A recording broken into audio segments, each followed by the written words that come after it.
محمد افغان عبدالله جلسوس دغه یې فرمایش دی.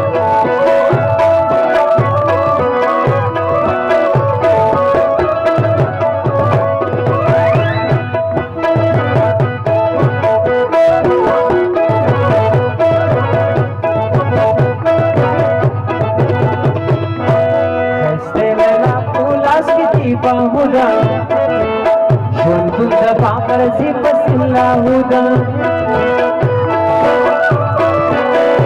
بزدي شار ګل پر سر سانودا ژوندون د پامرزي پسلا